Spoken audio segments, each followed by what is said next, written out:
जय हिंद दोस्तों, करण जीके में आपका स्वागत है। ये चौथा सप्ताह नवंबर 23 से 30 नवंबर 2025 तक का करंट अफेयर है। ठीक है, और ये चौथा वीडियो है जिसमें आप 25-40 क्वेश्चन के अप्रोक्स क्वेश्चन हम लोग पढ़ेंगे। आइए चलते हैं पहला क्वेश्चन से। पहला क्वेश्चन आपको दिया हुआ है कि मिस यूनिवर्स 2025 का खिताब किसने जीता है। मिस यूनिवर्स के बारे में चर्चा चल रही है। तो देखिए, मिस यूनिवर्स का खिताब जीता है, उनका नाम क्या है, फातिमा बोस फर्नांडेज। ठीक है ना, फातिमा बोस फर्नांडेज। ठीक है, तो मिस यूनिवर्स 2025 का खिताब। अब इसके बारे में जानिए कि ये कहाँ की है। मैक्सिको की फातिमा बोस फर्नांडेज ने मिस यूनिवर्स 2025 का खिताब जीता। ये आयोजन 21 नवंबर 2025 को कहाँ हो रहा था, थाईलैंड में हो रहा था। भारत की तरफ से अगर बात करें तो प्रतिनिधित्व कौन करी थी, मणिका विश्वकर्मा, जो टॉप 30 तक पहुंची थी। ठीक है, ये मिस यूनिवर्स चर्चा में आई थी क्योंकि फातिमा बोस फर्नांडिस को थाईलैंड के एक प्रोफेशनल ने उनको बेवकूफ करार दिया था। ठीक है ना, इसलिए चर्चा में आई थी। मिस यूनिवर्स की अगर बात करें तो इसका ऑर्गेनाइजेशन कौन करता है, अमेरिका के मिस यूनिवर्स ऑर्गेनाइजेशन के द्वारा किया जाता है। इसका हेडक्वार्टर कहाँ है आपका, न्यूजीलैंड, न्यूयॉर्क है। इसकी शुरुआत 28 जून 1952 ईस्वी को हुई थी और पहला जो मिस यूनिवर्स बना था वो फिनलैंड की आर्मी कुसेला थी। तो वर्तमान में कौन है, फातिमा बोस फर्नांडिस, मिस यूनिवर्स 2025।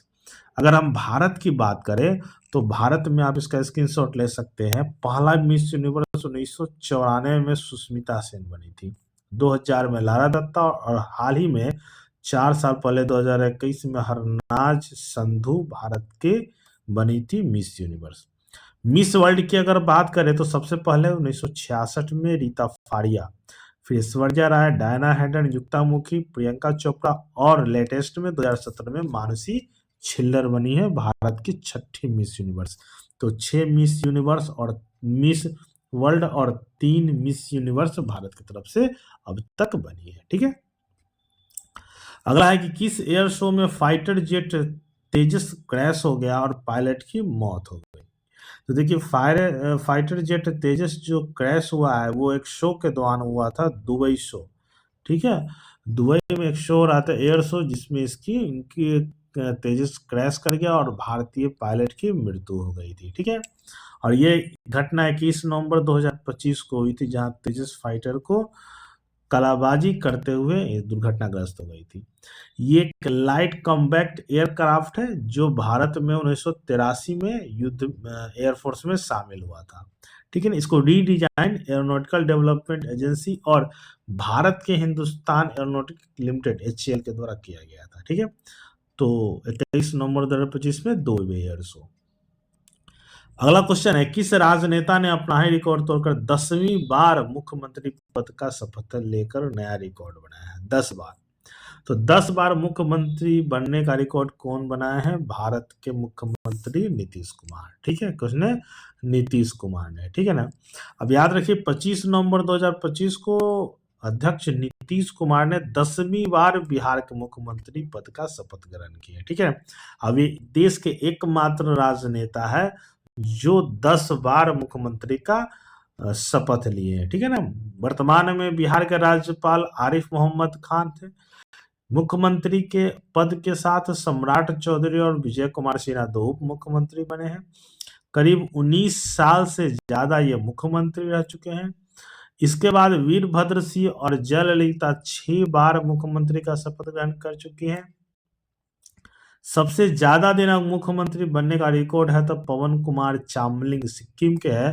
वे 24 साल और 166 दिन तक सिक्किम के मुख्यमंत्री रहे हैं, सबसे ज्यादा दिन तक। ठीक है,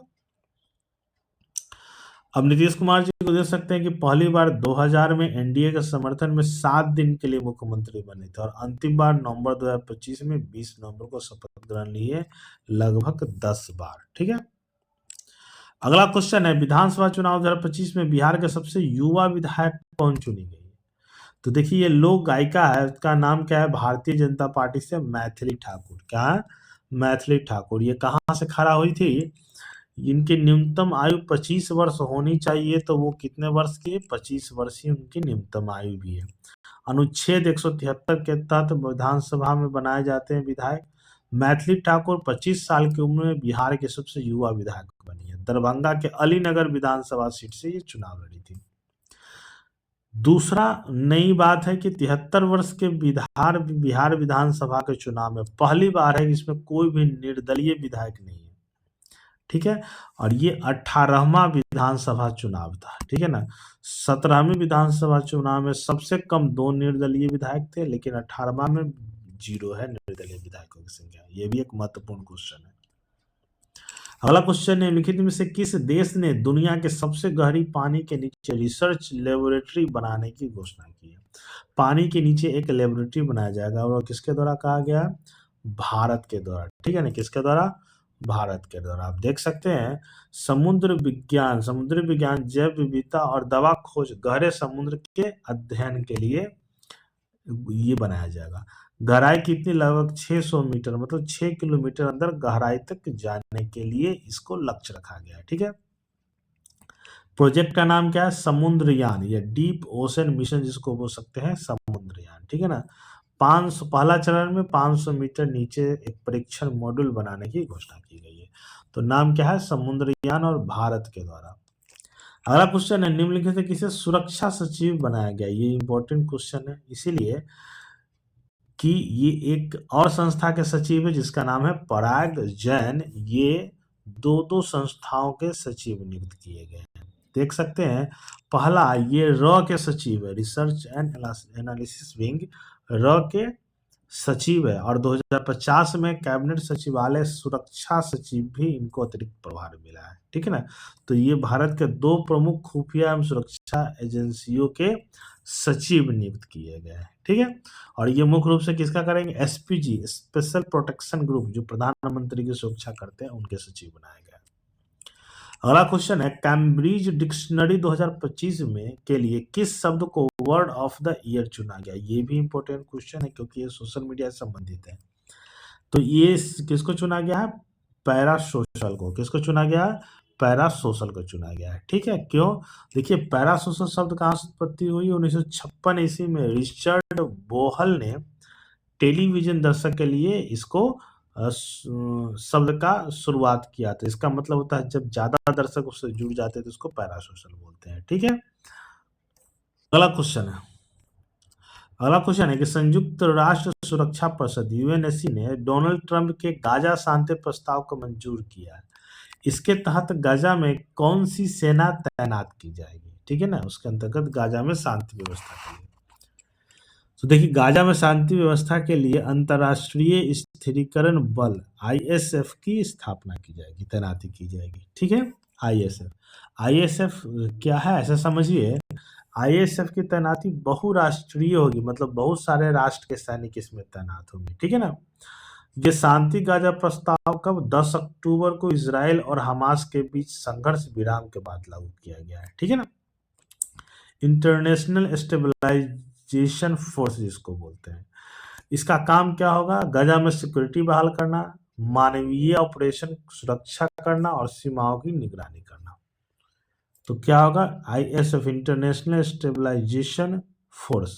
ठीक है ना, चलिए अगले क्वेश्चन आपका है, अमेरिकी राष्ट्रपति ट्रंप ने किस अरब देश को नवंबर 2025 में प्रमुख नाटो सहयोगी घोषित किया है? मतलब नाटो ना हो सके उसके सहयोगी होगा, किसे घोषित किया गया? तो उस किसको घोषित किया गया? सऊदी अरब देश को नाटो सहयोगी, गैर नाटो सहयोगी उसको घोषित किया गया है। देखिए इसके बारे में, सऊदी अरब के प्रिंस मोहम्मद बिन सलमान के साथ एक बैठक हुई जिसमें यूएसए के राष्ट्रपति डोनाल्ड ट्रंप ने प्रमुख गैर नाटो सहयोगी घोषित किया गया, और ये किसके तहत? एक विशेष राजनीतिक दर्जा के तहत उसको दिया गया है, गैर नाटो सहयोगी। ठीक है ना, अब नाटो के बारे में जान लीजिए। इसकी स्थापना कब हुई थी? 4 अप्रैल 1949 को। राजधानी ब्रुसेल्स बेल्जियम में है। सदस्य देशों की संख्या कितनी है? 32 है।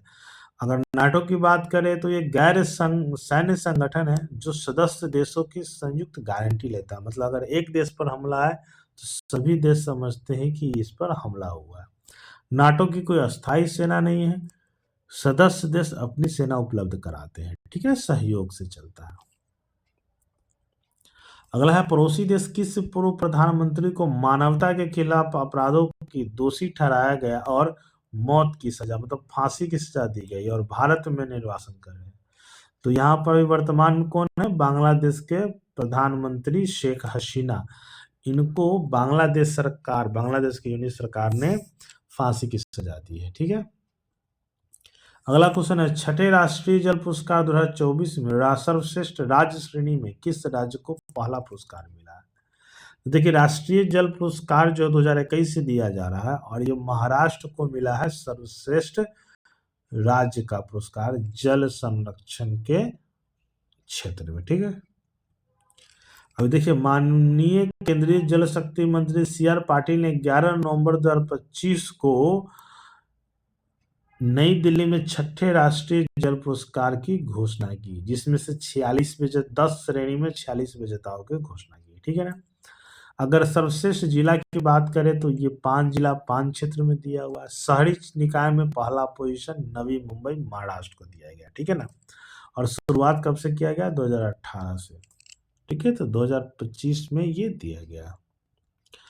अगला क्वेश्चन है, सुप्रीम कोर्ट ने किस राज्य को निर्देश दिया कि सारंडा वन क्षेत्र है जहां 31,468 हेक्टेयर क्षेत्र को वन्य जीव अभ्यारण्य घोषित करे? किस राज्य में है ये? तो ये सारंडा वन क्षेत्र जो है ये झारखंड राज्य में। कहाँ है आपका? झारखंड राज्य में। आप देख सकते हैं 13 नवंबर को झारखंड सरकार को सारंडा वन क्षेत्र में जहाँ 31,468 हेक्टेयर हिस्से में है उसको वन्य जीव अभ्यारण्य घोषित करने के लिए सुप्रीम कोर्ट ने कहा है। ठीक है ना। कौन से? BR गवई जो चीफ जस्टिस है उनकी अध्यक्षता में यह निर्णय लिया गया। सारंडा का अर्थ क्या होता है? 700 पहाड़ियों का एक समूह है। ठीक है ना। और दुनिया के प्राचीन जंगलों में आता है। ये झारखंड के पश्चिमी सिंहभूमि जिले में पड़ती है। इसमें प्रमुख जो प्रजाति जो संकटग्रस्त प्रजातियां है जैसे स्थानीय सालवन, कछुआ, चौसिया, 4 सिंगों वाला हिरन, एशियाई बिल्ली जो होता है वो, जंगली हाथी, ये सब संकटग्रस्त स्थिति में आ चुका है। इसके संरक्षण के लिए सारंडा वन क्षेत्र को वन्य जीव अभ्यारण्य जो झारखंड के सिंहभूमि जिले में है उनको घोषित करने का आदेश सुप्रीम कोर्ट ने दिया है। ठीक है।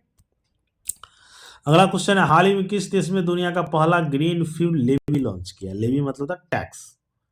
ठीक है ना। तो ये किसके द्वारा लॉन्च किया गया? या सिंगापुर के द्वारा लॉन्च किया गया? किसके द्वारा? सिंगापुर के द्वारा लॉन्च किया गया। ठीक है ना। इसका मुख्य उद्देश्य क्या है कि विमानन उद्योग में जो उत्सर्जन होता है वायु प्रदूषण उसको कम करने के लिए। ठीक है ना। और ये धीरे धीरे लागू किया जाएगा 2026 से, यह पूर्णतः लागू हो जाएगा, शुरू हो जाएगा। ठीक है ना। भारत जो इसमें अंतर्राष्ट्रीय नियमों का पालन करना जिसमें 2070 तक नेट जीरो को लक्ष्य हासिल करना उसके तरफ एक कदम बढ़ाया है। ठीक है।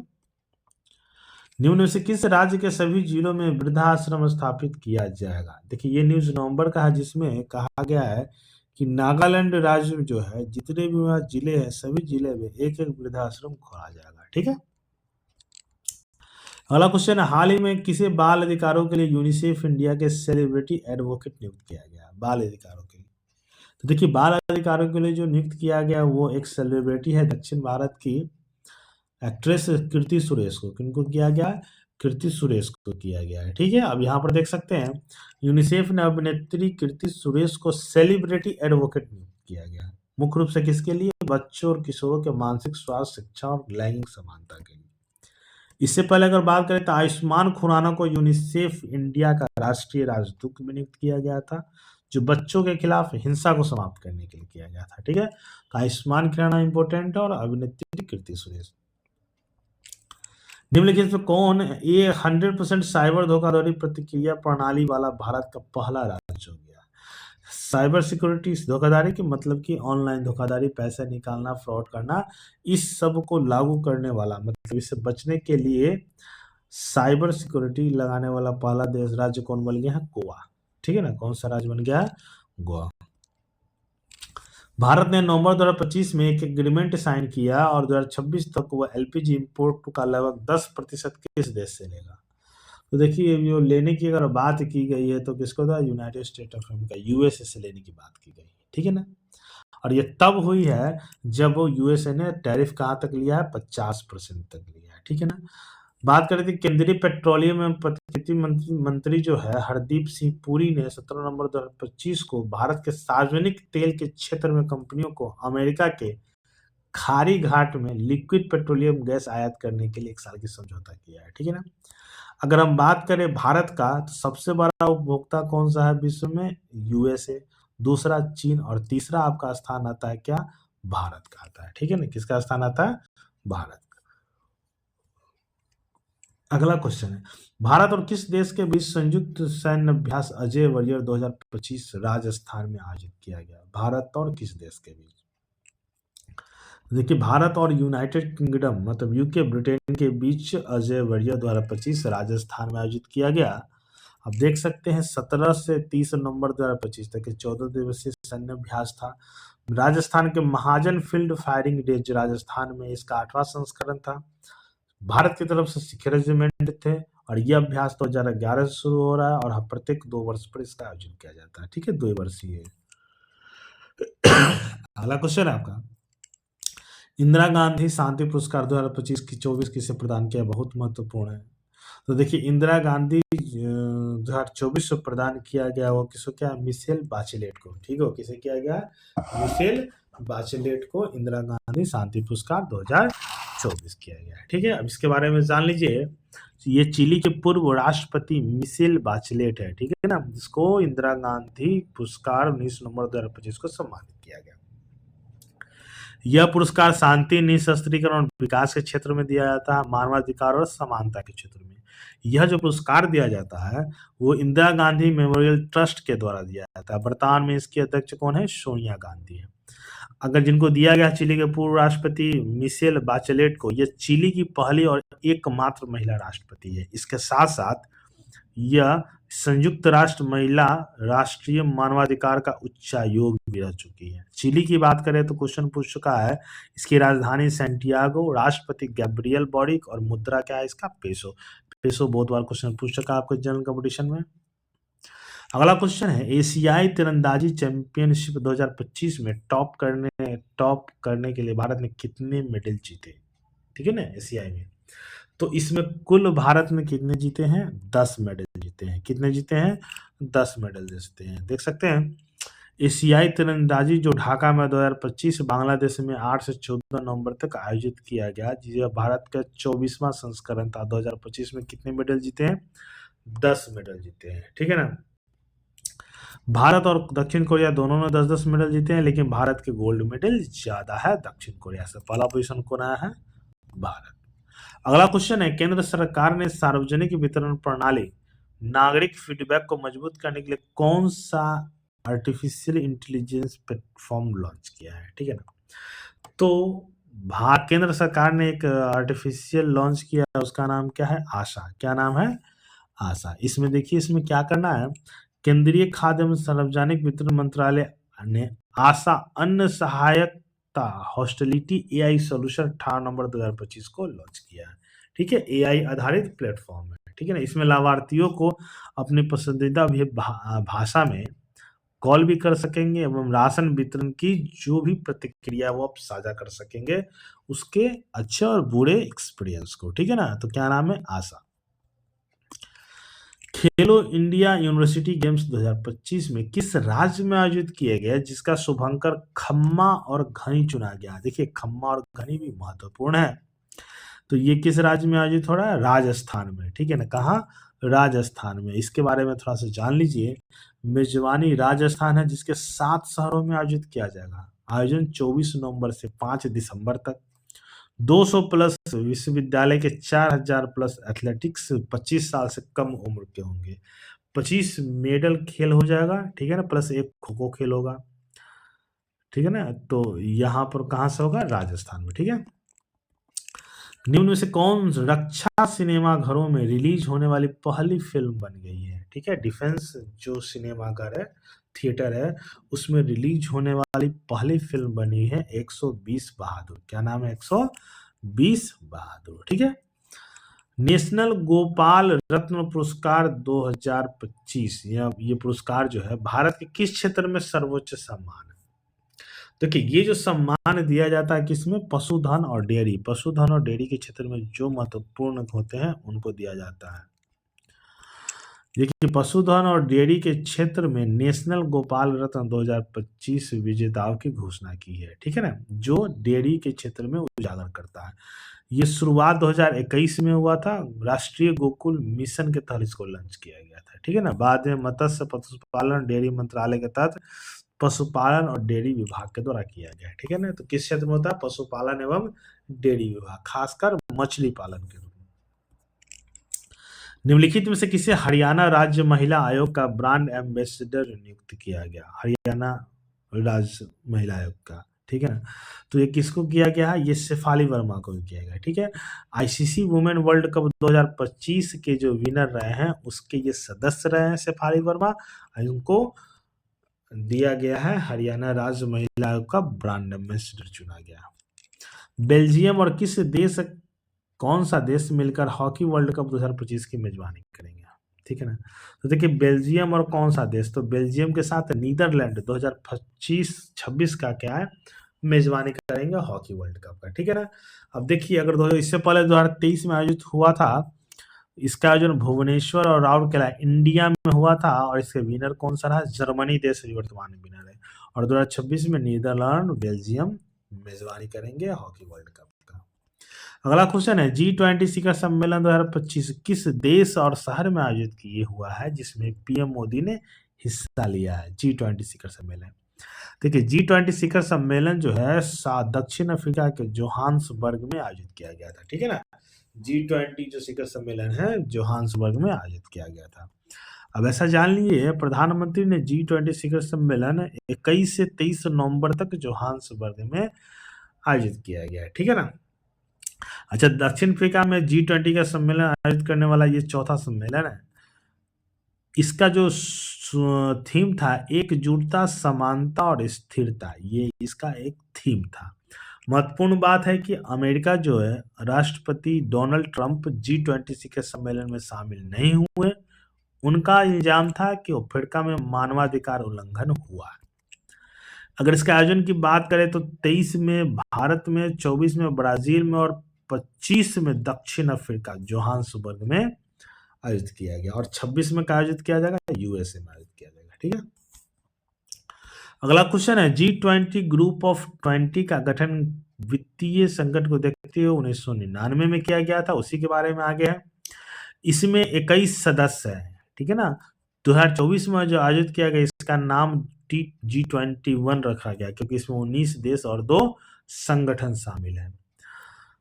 दक्षिण अफ्रीका की बात करें तो इसकी राजधानी 3 है, प्रिटोरियो, केपटाउन और ब्लूमफोंटेन। ऐसा पहला देश है विश्व का जिसके 3 राजधानियां हैं, कार्यकारी, विधायिका और न्यायिका। सबसे बड़ा शहर जोहान्सबर्ग, राष्ट्रपति सिरिल रामाफोसा और मुद्रा दक्षिण अफ्रीकी रैंड, ठीक है। अगला क्वेश्चन है 28 की नवंबर 2025 में किस भारतीय बीच को, मतलब समुद्र किनारा जिसको बोलते हैं, ब्लू फ्लैग का दर्जा दिया गया जिससे कुल संख्या कितनी हो गई, 13 हो गई, ठीक है ना। तो ब्लू फ्लैग 13 हो गई थी। ये कौन कौन सा था, कोवलम भी तमिलनाडु का, सोनापुर भी तमिलनाडु, उड़ीसा का और गोल्डन बीच तमिलनाडु का। उपरोक्त सभी इस तीनों को इस साल कहा दिया गया है आपको, ब्लू फ्लैग दिया गया। इस तरह से भारत में कितने ब्लू फ्लैग हो गए, 13। आप इसका स्क्रीनशॉट ले सकते हैं 13 ब्लू फ्लैग का जो आपको दिया हुआ है।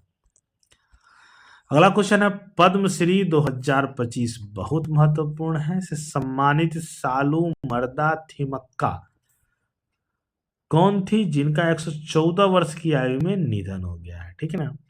तो वो कौन थी, वो एक पर्यावरणविद थी, इन्वायरमेंटलिस्ट थी। इनको पद्मश्री का भी पुरस्कार मिला है। देखिए सालू मर्दा थिमक्का कर्नाटक के एक महान पर्यावरणविद थे। इनको पेड़ों की माँ या वृक्ष माता के नाम से भी जाना जाता है।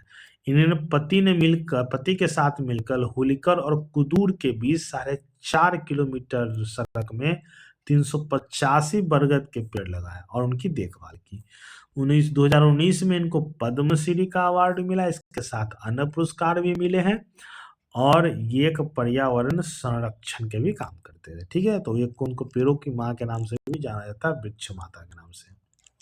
अगला है, निम्न में से किसे F1 सीजन 2025 में असाधारण प्रदर्शन के लिए ऑस्ट्रेलिया के प्रतिष्ठित डॉन पुरस्कार से सम्मानित किया गया?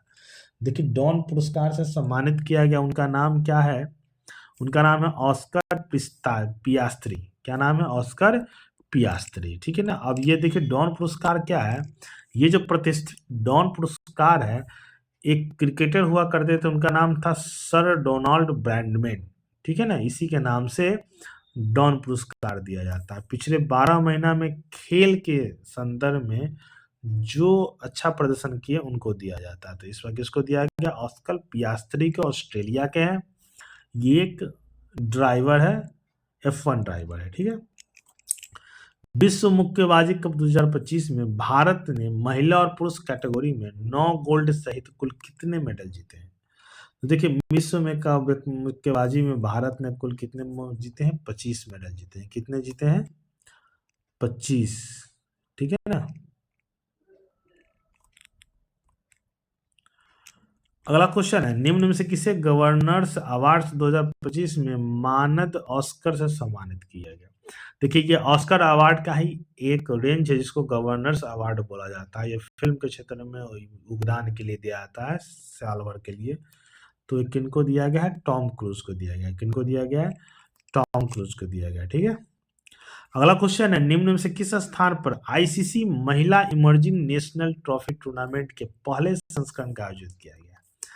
ठीक है। तो देखिए, लेवल 2 के जो देश है उनका एक नया सीरीज शुरू हुआ है, ICC women emerging national trophy 2025। पहली बार कहाँ आयोजित किया गया? बैंकॉक में। कहाँ आयोजित किया गया? बैंकॉक में। देखिए, आईसीसी वर्ल्ड कप महिला का जो है 2025 भारत ने जीता है। उसके बाद एक ICC women's emerging nation trophy जीता है। ठीक है ना, जो लेवल 2 के देश है, जिसमें Thailand, Papua New Guinea, Netherland, UAE, Scotland, Namibia, Tanzania और युगांडा ने 20 नवंबर से 30 नवंबर के बीच खेला गया था बैंकॉक में। इसमें थाईलैंड भी विनर रहा था। ठीक है ना, पहला विनर कौन बना है? थाईलैंड बना है। तो कौन सा? आईसीसी विमेंस बैंकॉक में हुआ था। ठीक है। कौन सा देश ग्लोबल बिग कैट समिट 2026 का मेजबानी करेगा? Global big cat summit. तो देखिए, ग्लोबल बिग कैट समिट 2026 का आयोजन कौन कर रहा है? भारत कर रहा है। कौन है? भारत कर रहा है। ठीक है, इसके बारे में जान लीजिए। इसका नाम क्या है? International big cat alliance. 2023 में भारत के दौरान ही शुरू किया गया था। इसमें बिल्ली की जितनी प्रजातियां है, जिसमें बाघ, शेर, तेंदुआ, हिम तेंदुआ, जगुआर, चीता और प्यूमा है, ये सब को हम क्या बोलते हैं? बिग कैट के सेंस में जाते हैं। ठीक है ना। इसका उद्देश्य वैश्विक सहयोग, अनुसंधान, नीति और सतत विकास करना। ठीक है ना। तो 2023 में कहाँ होगा? सॉरी, 2025 में 26 में भारत में होगा, और शुरुआत भी 2023 में भारत ने ही किया था। निम्न से किस देश को नागालैंड में आयोजित होने वाले हॉर्नबिल महोत्सव 2025 के लिए साझेदार देश नामित किया है? देखिए, सबसे पहले तो हॉर्नबिल उत्सव कहाँ होता है? नागालैंड में होता है। ये बहुत महत्वपूर्ण है, हर बार चर्चा में होती है। और किसको नामित किया गया? यूनाइटेड किंगडम मतलब ब्रिटेन को नामित किया गया। ठीक है। कब से 1 दिसंबर से 10 दिसंबर 2025 तक उत्सव मनाया जाएगा? नागालैंड का मुख्य रूप से किसामा में आयोजित किया जाता है। इसमें 17 जनजातियां की संस्कृति परंपरा सम्मिलित है। पार्टनर देश United Kingdom, Ireland, France, Switzerland, Malta और ऑस्ट्रेलिया, लेकिन मुख्य रूप से यूके को दिया गया। पार्टनर राज्य अरुणाचल प्रदेश है, और जिसमें दुनिया भर के पर्यटक इसको देखने आते हैं। अगला क्वेश्चन आपका है कि निम्नलिखित से किस राज्य में हर साल राउलाने उत्सव मनाया जाता है? राउलाने उत्सव। देखो, राउलाने उत्सव जो मनाया जाता है, कहाँ मनाया जाता है? हिमाचल प्रदेश में। कहाँ मनाया जाता है? हिमाचल प्रदेश में मनाया जाता है। ठीक है। अब यहाँ पर देखिए, ये हिमाचल प्रदेश के किन्नौर जिला में कल्पा कोठी जैसे गांव में मनाया जाता है। ये 5 से 7 दिन तक चलता है, और ये सौनी नामक देवताओं की पूजा की जाती है, उनको विदा किया जाता है। राउला का मतलब पुरुष होता है, राउलाने का मतलब होता है अभिनीत महिला होता है। ठीक है। ये जोड़े का प्रतिनिधित्व करता है। तो कहाँ मनाया जाता है? हिमाचल प्रदेश में। ठीक है। अगला क्वेश्चन है, किस दिन हर साल विश्व शौचालय दिवस मनाया जाता है? देखो, विश्व शौचालय दिवस हर साल 19 नवंबर को मनाया जाता है। ये बाहर में शौच फ्री होने के लिए एक अभियान के रूप में मनाया जाता है। ठीक है ना। अगर हम बात करें तो इसकी शुरुआत कब हुई थी? 2001 में विश्व शौचालय संगठन के द्वारा, और 2013 में इसे संयुक्त राष्ट्र ने आधिकारिक रूप से मनाना शुरू किया था। भारत के क्षेत्र में स्वच्छ भारत मिशन के अंतर्गत ओडीएफ मतलब शौच मुक्त वातावरण के लिए संकल्प लिया था। इसका एक नारा भी है, हमारा शौचालय हमारा सम्मान अभियान भी चलाया गया था। ठीक है, तो 19 नवंबर को। विश्व बाल दिवस कब मनाया जाता है? देखिए, विश्व बाल दिवस मनाया जाता है, कब मनाया जाता है? 20 नवंबर को। कब मनाया जाता है? 20 नवंबर को। अब इसके बारे में जानिए। विश्व बाल दिवस पहली बार 1954 में यूनिवर्सल चिल्ड्रंस डे के रूप में मनाया गया है। ठीक है ना, और हर साल कब मनाया जाता है? 20 नवंबर को। भारत की बात करें तो भारत 54 नवंबर को बाल दिवस मनाता है। कब मनाया जाता है? बाल दिवस। ठीक है ना, और 26 दिसंबर को मनाया जाता है वीर बाल दिवस। तो 14 नवंबर को पंडित जवाहरलाल नेहरू के जन्म दिवस पर वीर बाल दिवस मनाया जाता है। ठीक है, तो ये आपका था चौथा सप्ताह नवंबर 2025 का करंट अफेयर। अच्छा लगा तो इसको शेयर कीजिएगा, लाइक कीजिएगा, कमेंट्स कीजिएगा। धन्यवाद।